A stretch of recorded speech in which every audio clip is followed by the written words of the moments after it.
Promesa cumplida. Allí está Pablo entregando su mensaje en una sinagoga de la región de Galacia, allí en la ciudad llamada Antioquía de Pisidia.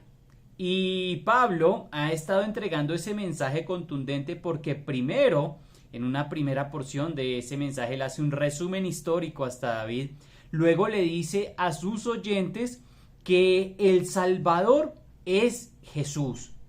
Pero ahora vamos a observar en los versículos 32 hasta aproximadamente el 37, donde Pablo va a decir que el cumplimiento de la promesa también es en la persona del Señor Jesucristo. Acompáñeme por favor a Hechos capítulo 13 del versículo 32 al versículo 37 y observaremos cómo Pablo en su discurso va a decirnos de manera muy precisa, con tres porciones de la Biblia, en el Salmo 2, en Isaías 55 y en el Salmo 16, que la persona del Señor Jesucristo es en quien se cumplen las promesas de resurrección y de Hijo de Dios. Y también que es en Él y que no hay rastro de confusión, que es tan solo en la persona del Señor Jesucristo, porque sería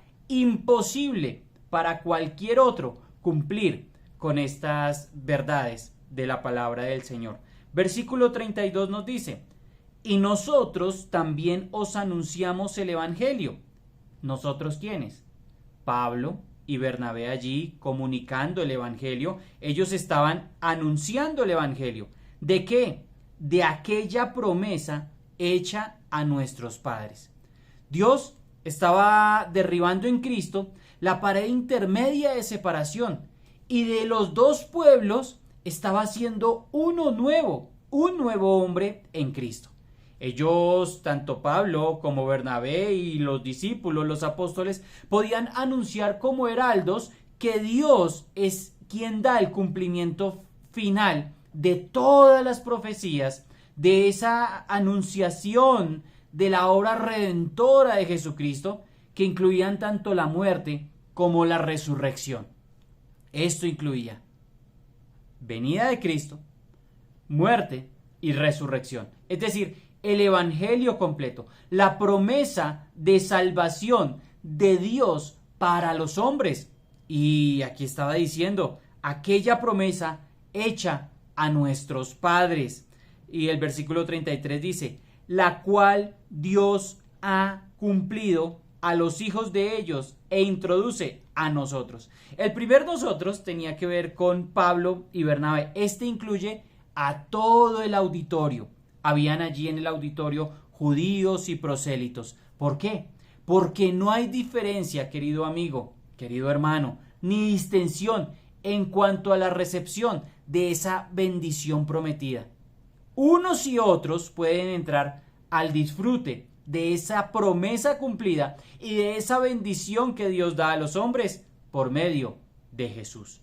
Allí estaba el Salmo 2, un salmo bien conocido y un salmo mesiánico. Este salmo vincula la resurrección y la glorificación de Jesucristo. Allí está la manifestación, como lo dice Pastor Samuel Pérez, una manifestación cósmica de la condición del Hijo de Dios. Y por tanto, era el heredero supremo de todo, Rey de reyes y Señor de señores. Miremos el 33, cómo termina. Dice: esa promesa Dios la ha cumplido a los hijos de ellos, a nosotros, resucitando a Jesús, como está escrito también en el Salmo 2: mi hijo eres tú, yo te he engendrado hoy.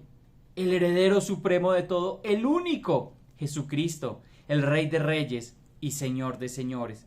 Y en el 34 introduce otra porción de la palabra inconfundible, únicamente cumplida en la persona de Cristo. Dice el texto: y en cuanto a que le levantó de los muertos para nunca más volver a corrupción, lo dijo así: os daré las misericordias fieles de David. Dios mismo fue quien levantó a Jesús de entre los muertos. Debía resucitar para dar cumplimiento a todas estas profecías que anunciaban que el Salvador no vería corrupción, que el Salvador no quedaría en la tumba. El cuerpo del Señor no se desintegraría allí en la tumba. Y entonces esa era el cumplimiento de Dios a esas profecías que anunciaban que el Señor Jesús no vería corrupción y que a él serían dadas las misericordias fieles de David, tan solo en Jesucristo. Versículo 35. Por eso dice también en otro salmo: no permitirás que tu santo vea corrupción. Es el Salmo 16. La resurrección del cuerpo mortal, ese cuerpo que experimentó la muerte, el cuerpo del Señor Jesús, ahora se le impide la corrupción. ¿Por qué? Por su estado ahora de ascensión a la diestra del Padre. Una obra completa, una obra perfecta, completamente realizada y completamente consumada. El 36 versículo dice: porque a la verdad, David, habiendo servido a su propia generación según la voluntad de Dios, durmió y fue reunido con sus padres y vio corrupción.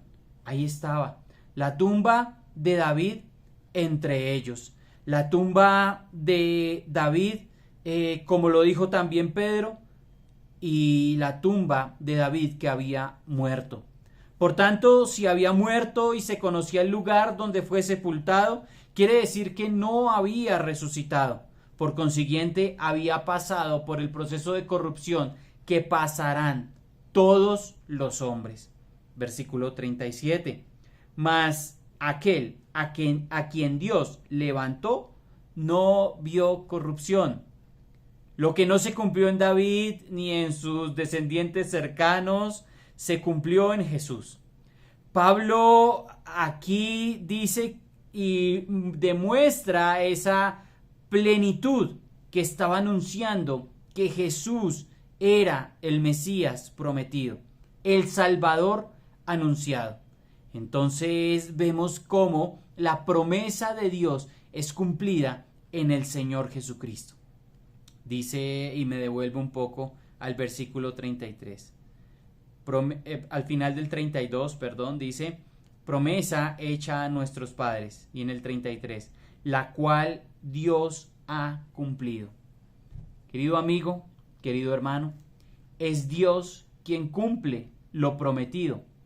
Pero desafortunadamente hoy día muchos cuadramos las promesas con los beneficios terrenales y carnales y físicos y temporales. La promesa más importante y primaria que el Señor ha cumplido es la promesa de un Mesías Salvador, del Evangelio, como dice el versículo 32. Evangelio que contiene la venida de Cristo, su muerte, resurrección y ascensión en gloria. Porque escrito está: mi hijo eres tú, yo te he engendrado hoy. El supremo heredero de todo, Rey de reyes y Señor de señores. ¿A quién estás creyendo hoy? ¿Esperas promesas o más bien crees en promesas cumplidas de Dios a los hombres, de Dios a su pueblo? Hermanos, muy buen día y bendiciones.